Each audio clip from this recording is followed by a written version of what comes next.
Aradan biraz günдөр ötüp, İsa kayradan Kaparnaumga geldi da, anın үйdө ekeni barına malum boldu. Көптөгөн el жиилип, эшигинин алдында бут коёрго жер калбады. Ыйса болсо, аларга Кудайдын сөзүнөн таалим бере баштады. Шал оорулууну көтөрүп келишкен 4 адам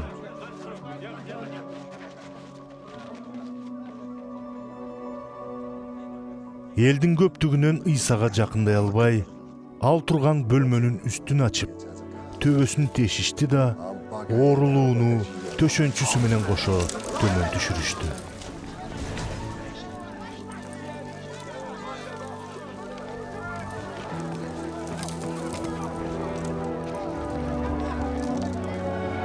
Ыйса алардын ишенимин көрүп, шал оорулуу адамга: «Балам, сенин күнөөлөрүң кечирилди», деди. Ошол жерде олтурушкан дин мугалимдеринин кээ бирөөлөрү ичинен: «Мына бу эмне деп жатат? Бул Кудайга акараат келтирип жатат. Күнөөлөрдү Кудайдан башка ким кечире алат?» дешти.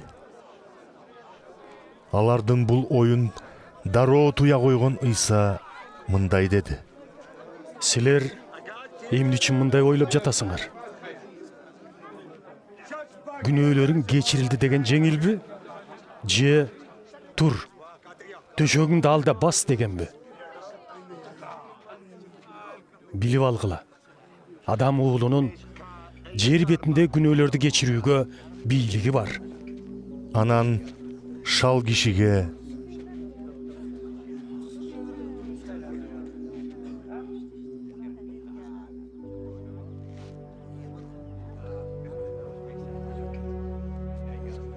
«Сага айтам, тур, төшөгүңдү ал да үйүңө жөнө», деди.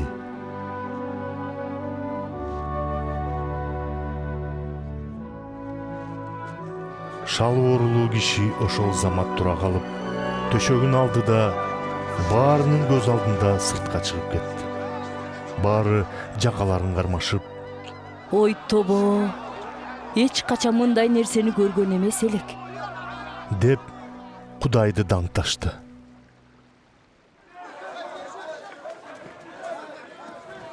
Ыйса кайрадан Галилея көлүнүн жээгине барды. Ошол жерге келген элдин баарына таалим берди.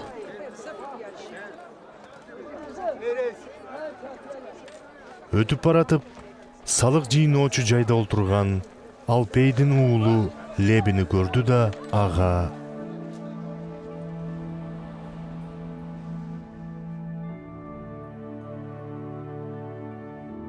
«Менин жолума түш», деди.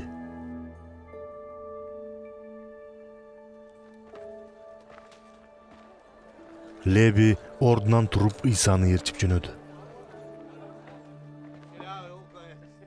Кийинчерээк Ыйса шакирттери менен бирге Лебинин үйүндө конок болуп, дасторкондун чекесинде жан баштап жатты.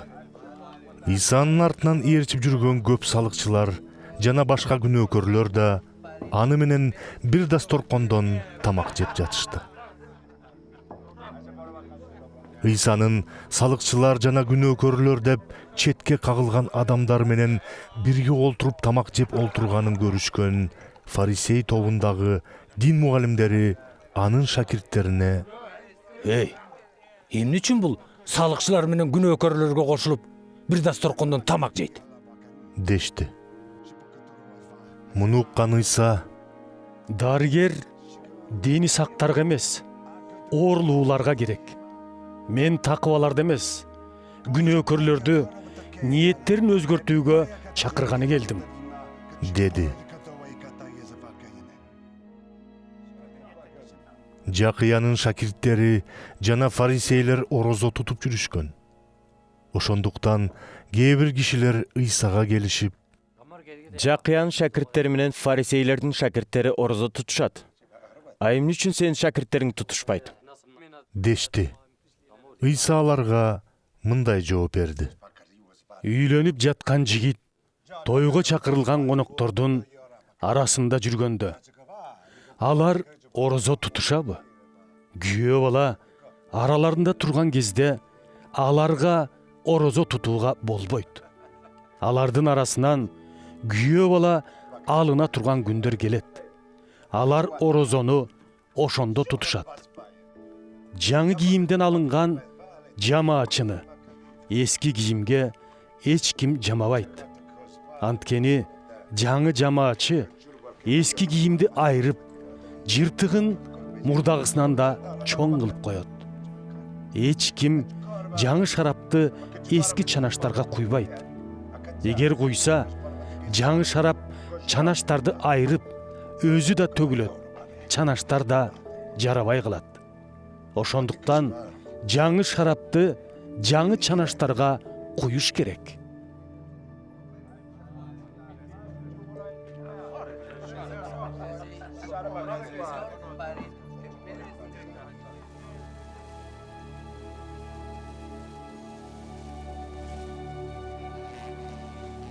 Дем алыш күндөрүнүн биринде Ыйсага эгин талаасын аралап өтүүгө туура келди. Жолдо баратканда шакирттери эгиндин баштарын жула башташты.